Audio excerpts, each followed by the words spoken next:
میرا غفلت میں ڈوبا دل بدل دے، خدایا فضل فرما دل بدل دے۔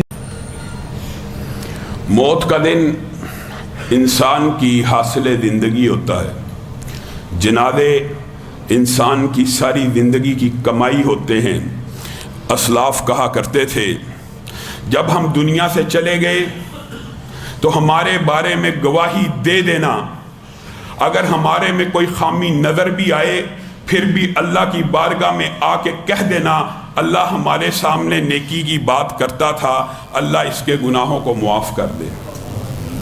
اسلاف یہ کہا کرتے تھے اگر تم میرے جنازے میں شریک نہ ہوئے، جنازوں کی شرکت کے وعدے ہمارے اسلاف سے ثابت ہیں، اگر جنازے میں شریک نہ ہوئے تو گواہی دے دینا، وہاں پہ بیٹھے بیٹھے ہمارے حق میں دعا کر دینا۔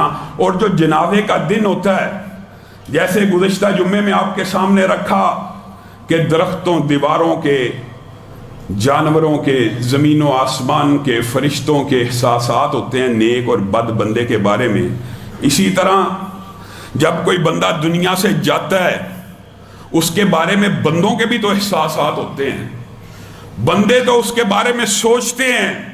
اگر کوئی نیک بندہ دنیا سے چلا جائے، رسول اللہ صلی اللہ علیہ وسلم اپنے صحابیوں کو کہتے ہیں سعد بن معاذ کو غسل دو، اس کے غسل میں جلدی کرنا۔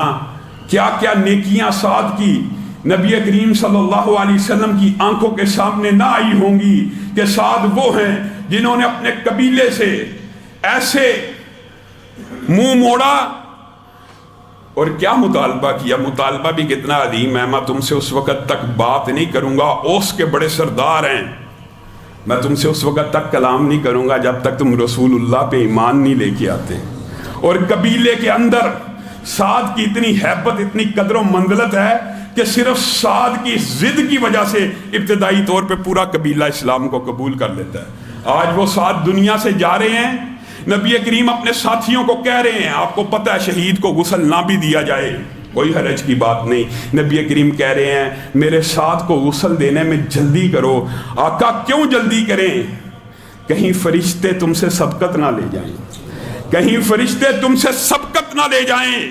یہ اتنی عظیم میت ہے، جب ان کو اٹھایا گیا، میت بڑی ہلکی تھی پھولوں کی طرح، کوئی وزن نہیں، صحابہ نے کہا آج تک ایسی میت کو اٹھایا نہیں، اے اللہ کے رسول کیا ماجرا ہے؟ نبی کریم صلی اللہ علیہ وسلم پھر سعد کی نیکیاں یاد کر رہے ہیں اور کہتے ہیں آج آسمان سے 70,000 فرشتے ایسے نازل ہوئے ہیں جو آج سے پہلے کبھی زمین پہ اترے نہیں۔ آقا کیوں نازل ہوئے ہیں؟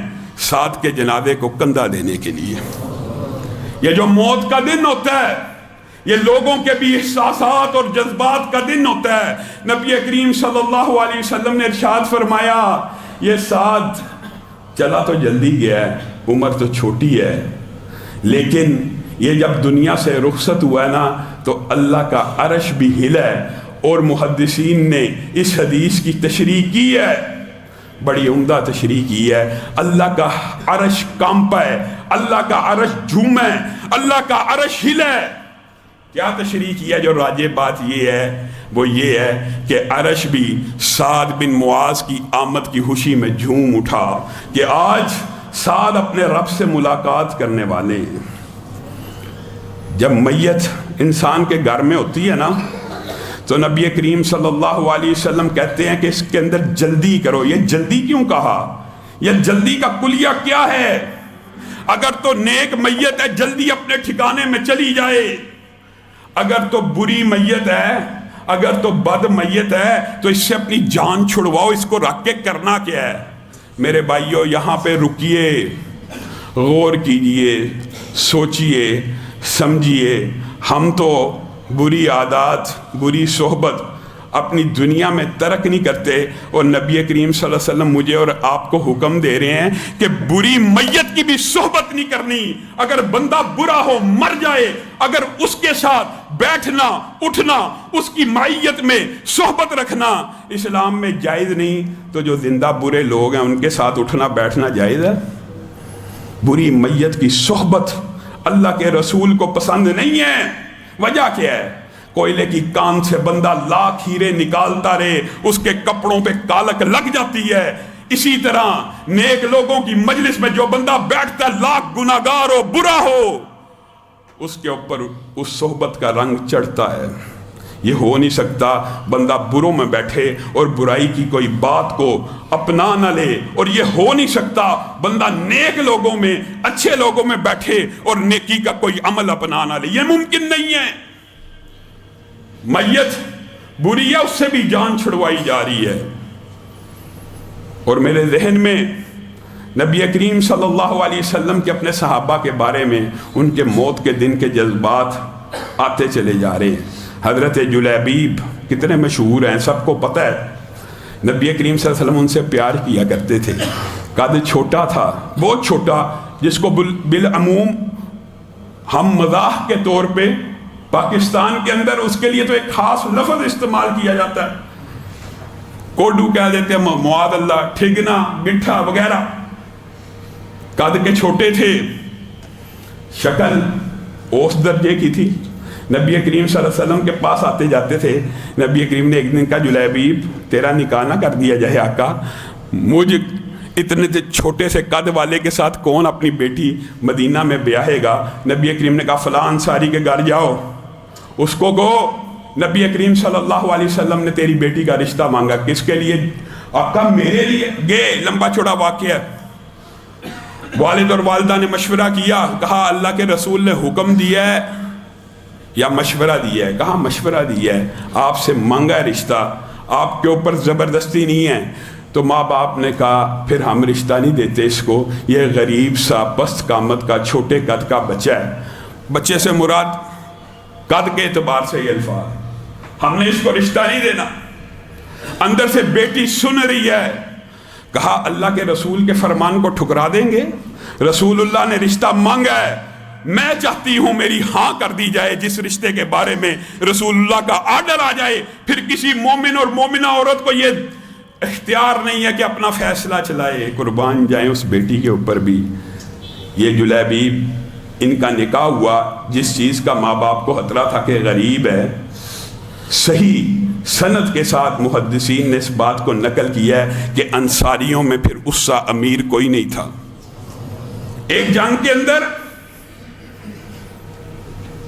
بہت سے کافر مارے گئے، نبی کریم صلی اللہ علیہ وسلم اپنے صحابہ کو یاد کر رہے ہیں، کسی کو پایا نہیں؟ اللہ کے رسول ساری میتیں اکٹھی کر لی، جی اللہ کے رسول کوئی مسلمان رہ تو نہیں گیا؟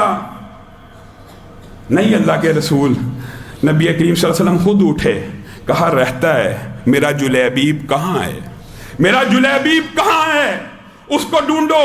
پھر دیکھا 7 کافر قتل کر کے، پاس ہی ان کی میت چھوٹا سا قد تھا، ان کے نیچے چھپی ہوئی ہے۔ ان کو اٹھایا، نبی کریم صلی اللہ علیہ وسلم کے دماغ میں پوری زندگی کا وہ قصہ تو ایک مرتبہ گزرا ہوگا نا، جا کے کہا ہاذا منی وانا منہ، ہاذا منی وانا منہ، ہاذا منی وانا منہ۔ اے اللہ تو گواہ رہنا، یہ مجھ سے ہے میں اس سے ہوں، یہ مجھ سے ہے میں اس سے ہوں۔ اور صحیح روایات کے اندر آتا ہے رسول اللہ صلی اللہ علیہ وسلم نے جلیبیب کے لیے کسی چارپائی کا انتظام نہ کیا، نبی کریم صلی اللہ علیہ وسلم کی دونوں بازویں ان کی چارپائی تھی، دونوں بازوؤں سے اٹھایا، خود اپنے ہاتھ سے قبر میں دفنایا۔ یہ جو موت کا دن ہوتا ہے، یہ لوگ اس میت کے بارے میں اچھے اور برے احساسات رکھتے ہیں۔ بڑے ظالم لوگ ایسے ہیں، اللہ کی قسم اگر آپ عورتوں بچیوں کی باتیں سن لیں میت والے دن، آپ کے رونگٹے کھڑے ہو جائیں۔ ایسے ایسے ظالم لوگ موجود ہوتے ہیں، ایسے ایسے بندہ کیا کہ بہنوں کو باپ کی جائیداد سے محروم کر دیا، بیٹیوں کو اپنی زندگی میں اپنے حصے سے محروم کر کے پوری جائیداد بیٹوں کے نام لگا دی۔ وہ جو گھروں میں جاتی ہیں نا، جب عورتیں تو آ کے بتاتی ہیں، ایک بڑے بڑے نیک لوگوں کی بیٹیاں کئی مرتبہ یہ تبصرہ کرتی ہیں میت کے اوپر، باپ ہمارا بڑا ظالم تھا، ساری جائیداد اور دولت تو بیٹوں کے نام کر گیا، اب ہم اپنے سسرال میں دھکے کھاتی پھرتی ہیں۔ یہ ظلم معاشرے سے پتہ نہیں کب ختم ہوگا، لیکن ختم کیسے ہوگا؟ میں نے اور آپ نے اس کے لیے بھی کوشش اور محنت کرنی ہے، آواز اٹھانی ہے، تب بھی ختم ہو سکتا ہے۔ اسی طرح نبی کریم صلی اللہ علیہ وسلم کے ایک صحابی ہیں ابو دحدہ، آپ نے نام تو سنا ہے، بڑے مشہور صحابی ہیں۔ نبی کریم صلی اللہ علیہ وسلم کے پاس ایک صحابی آئے، کہا میرا ہمسایہ ہے، اس کے پاس کھجور کا ایک تنا لگا ہوا ہے، اس سے کہیے مجھے دے دے۔ نبی کریم صلی اللہ علیہ وسلم نے کچھ سوچا اور ارشاد فرمایا جاؤ اس کے ہمسائے کو بلاؤ۔ ہمسایہ آ گیا، رسول اللہ صلی اللہ علیہ وسلم نے کہا میں محمد صلی اللہ علیہ وسلم تجھ سے کھجور کے اس تنے کا سودا کرنا چاہتا ہوں۔ اے اللہ کے رسول، کس چیز کے عوض سودا کرنا چاہتے ہیں؟ اس کھجور کے درخت کے بدلے میں تجھے جنت میں کھجور کے ایک درخت کی بشارت ہو۔ اگر کوئی صاحب فہم و فراست اور بہت ہی عقل و شعور والا ہوتا تو سمجھ جاتا جنت میں درخت کی بشارت نہیں مل رہی، جنت ہی کی بشارت بھی مل رہی ہے۔ کہا اللہ کے رسول میں نہیں دیتا، میری مرضی، میری ملکیت ہے۔ اسی مجلس میں ابو دحدہ بھی بیٹھے ہیں۔ ابو دحدہ نے کہا یہ جو آپ نے آفر کی ہے، یہ جو آپ نے پیشکش کی ہے، کیا صرف اسی کے لیے ہے یا کسی کے لیے بھی ہے؟ رسول اللہ صلی اللہ علیہ وسلم نے کہا سب کے لیے ہے۔ جو کھجور کا یہ تنا لا کے دے گا اس کے لیے جنت میں ایک کھجور کا پودا، یہ آفر ہے۔ ابو دحدہ جا رہے ہیں، اس سے مذاکرات کر رہے ہیں، بندہ بھی ذہین تھا، اس نے کہا رسول اللہ کے منہ سے کچھ الفاظ ایسے نکل گئے آج کاروبار کا دن ہے، آج کمائی کا دن ہے۔ اس بے وقوف کو نہیں تھا پتا کہ کاروبار اور کمائی حقیقی کامیابی تو ابو دحدہ لینے والے ہیں۔ بات چلی 100 درخت، 200 درخت، 300 درخت، نہیں، فیصلہ کہاں پہ جا کے ختم ہوا؟ یہ لمبا چوڑا باب ہے۔ 500 سے اوپر درخت ابو دحدہ کے باغ میں موجود ہیں۔ کہا درخت بھی تیرے، اس کی زمین بھی تیری، وہاں پہ موجود گھر بھی تیرا، کنواں بھی تیرا۔ کہا سودا منظور ہے، لے جا۔ خشک تنا پورے کے پورے باغ کے بدلے میں۔ ابو دحدہ باغ میں پہنچے، گھر میں پہنچے، کہا ام دحدہ باہر آئیے۔ اندر نہیں آؤ گے؟ نہیں۔ اندر نہیں آؤ گے؟ نہیں۔ کیا وجہ ہے؟ پورا باغ گھر سمیت کھجور کے ایک درخت جنت کے عوض سودا کر رہے ہیں۔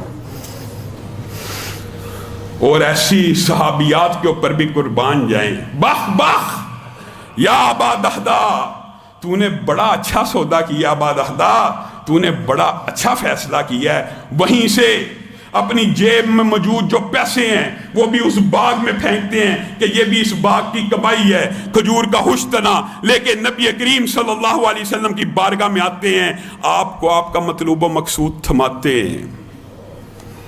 یہ ابو دحدہ جن کے جنازے کا دن ہے، نبی کریم صلی اللہ علیہ وسلم کے ذہن میں یہ سارا واقعہ ایک مرتبہ گھوما تو ہوگا، اسی لیے نبی کریم صلی اللہ علیہ وسلم نے کہا یہ ابو دحدہ کی میت تو زمین پہ پڑی دیکھ رہا ہوں، لیکن میں کیا دیکھتا ہوں کہ آسمان کے دروازے کھلے ہوئے ہیں، جنت کے اندر کھجوروں کے لاکھوں پودے، اپنے ساتھ خوشے لٹکائے ابو دحدہ دنیا کے اندر ہے، اور وہ جنت سے جھک جھک کے ابو دحدہ کی میت کے اوپر آ رہے ہیں کہ ابو دحدہ جلدی آئے اور کھجور کا ایک نوالا ہم سے چکھ لے۔